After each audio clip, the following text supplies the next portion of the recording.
Welcome to the 5th edition of the Global Citizen Forum here in Ras Al Khaimah. We're excited to work together to achieve a more sustainable future and to build back better together as global citizens.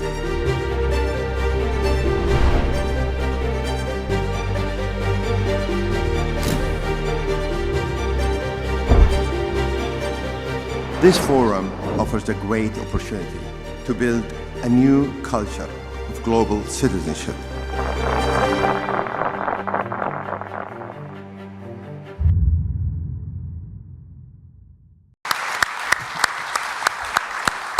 Perfect. Wow, that was amazing. It is such a privilege to be here this afternoon. This conference has done an amazing job at connecting really cool people from a plethora of backgrounds so that we can discuss some of the world's pressing issues. And what really fascinates me is that we all have a unique vision on how we can create a better future for humanity. And with that, I'd like to take you back to the 1990s. Now, beyond the craze around the Fresh Prince of Bel-Air, Friends, and Britney Spears' Hit Me Baby One More Time, something else was occurring that year. In the year October 1st, 1990, what is now known as humanity's greatest jigsaw puzzle began. Built up over evolutionary eons, this puzzle featured 46 spiraling ladder-like structures, 3 billion pieces, and took thousands of scientists working around the globe 13 years to complete. This puzzle, known as the Human Genome Project, was an inward voyage of discovery, led by an international team of researchers looking to determine the sequence of the 3 billion little puzzle pieces in our DNA. And it was all done on a machine that looks like this. It costed about $1 for each base, was super inefficient, and was overall just a very slow way of sequencing the genome. Fast forward 3 decades later with the arrival of next-generation sequencing, and we have rapidly improved the status quo. So to give you an idea of what the difference in tools look like, the Human Genome Project, 3 billion gigabases, 15 years, $4 billion. One run on a machine with next-generation sequencing, on the other hand, 600 billion gigabases, 7 hours, $300. So you can really see how the technology has improved in the last 30 years. And so as a neuroscience enthusiast, learning about how we sequence the 3 billion little puzzle pieces in our human genome, it makes me wonder when we will start making strides in building the next jigsaw puzzle of our time, the jigsaw puzzle of our brain. I believe that we are about to enter into one of the most consequential revolutions in the history of the human race. Namely, because by putting the puzzle pieces of our human brain together, we will understand the building blocks and inner workings of our brain. But what does that mean? How do we understand the building blocks that make up our brain? How do we map it out? Well, if you haven't heard of it already, introducing brain-computer interface. Now, at a high level, what brain-computer interfaces are a bridge between a computer and your brain. They work in 3 different steps. Number 1, acquire brain signals. Number 2, analyze those brain signals. And number 3, relay it to an output device to carry out a desired action. Now, usually when explaining brain-computer interfaces, I like to bring the example of turning on a lamp. Now, usually when turning on a lamp, you first begin by thinking about turning on the lamp. Then you would walk up to the lamp, you would press the button, and finally, you would get the desired output of turning on that lamp. Now, with brain-computer interfaces, we are getting rid of the middleman. By just thinking about turning on a lamp, we are able to turn on a lamp. And this is just a basic example of what we are able to do in the brain-computer interface field. Think about the various different parts of our brain and its functionalities. With current tools, we are capable of capitalizing on all of these areas in order to open up a wide array of various different applications. One company in particular, Muse, is working on using brain-computer interfaces in order to regulate focus and increase productivity.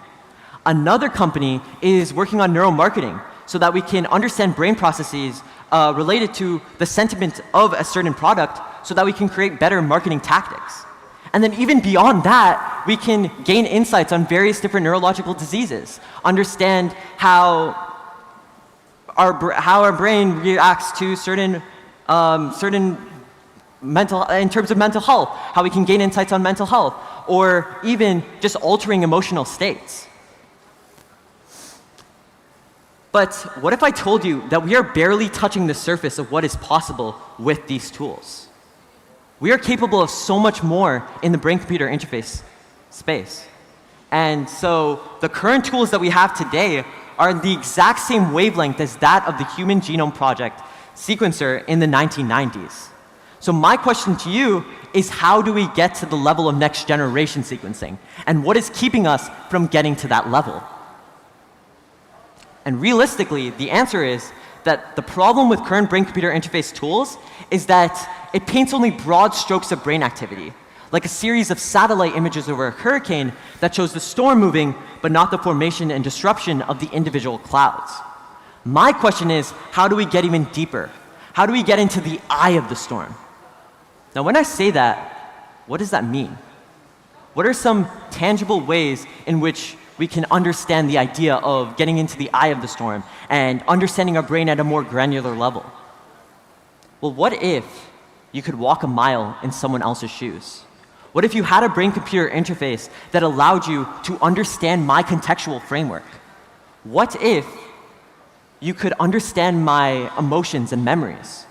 Would that change the way we deal with each other? The way we make decisions? Would that change our creative ability? What if, instead of destroying our enemies, we destroy the concept of enemies? And what if you could increase the limitations of your biological brain and increase its bandwidth? When I look at the world and try to assess who's investing in the brain, who's trying to improve its abilities, I am astonished. Why is the brain such a blind spot on our society, yet everything we are, everything we build, and everything we aspire to become stems from the brain? There are only a handful of companies working on understanding our brain at a more granular level so that we can open up the plethora of applications that I had just shared with you. One company in particular, Kernel, is working on building those next generation of tools in the brain-computer interface space. After selling Braintree Venmo to PayPal, Brian Johnson, CEO of Kernel, invested $200 million in order to fund the next generation of tools. And so he was able to then use his brain-computer interface tools in order to empower thousands of institutions globally in order to solve some of the world's biggest problems. Let me give you an example. Cybin, a Toronto-based company, is working in the psychedelic and mental health space. What Kernel was able to do was give them their brain-computer interface device in order to then quantify how psychedelics affect our brain in regards to mental health. And another example is another academic institution, Harvard, in which they have used Kernel's device in order to quantify pain for the opioid crisis, so we have more objective pain assessments. And the applications just continue to go on and on. And so that's Brian Johnson's journey. But what about my journey? So at the beginning of this year, I had a conversation with Brian, and I asked him, Brian, what's at stake if we don't unravel the master code that allows us to interpret any pattern of neural activity at will? In other words, what's at stake if we don't understand our brain at a more granular level? And what Brian said was actually quite profound. He said, at stake is virtually every radical advancement that we are able to imagine. When we understand our brain at a more granular level, we will then be able to transcend as humans. We will understand certain things about life that we are not able to conceptualize right now. We will develop insights on things that we never could have even understood at this point in time. And so after building 15+ projects in the brain-computer interface space, writing various different academic papers, and also winning a $250,000 trust fund in order to fund my research in the space, I went out on a journey to build the tools necessary to understand our neural code. Specifically in regards to iterating on functional ultrasound neuroimaging modalities full stack from the atom to the ML in order to create that perfect brain-computer interface tool. And so although I'd love to talk more about this, and please do reach out to me if you have any questions, I'd like to finish off this presentation with one final thought. This technology is coming, and it is coming fast. We have a bunch of policymakers and thought leaders in this very room. So how can we embrace this technology in order to embark on the next jigsaw puzzle of our time? The jigsaw puzzle of our brain. Thank you.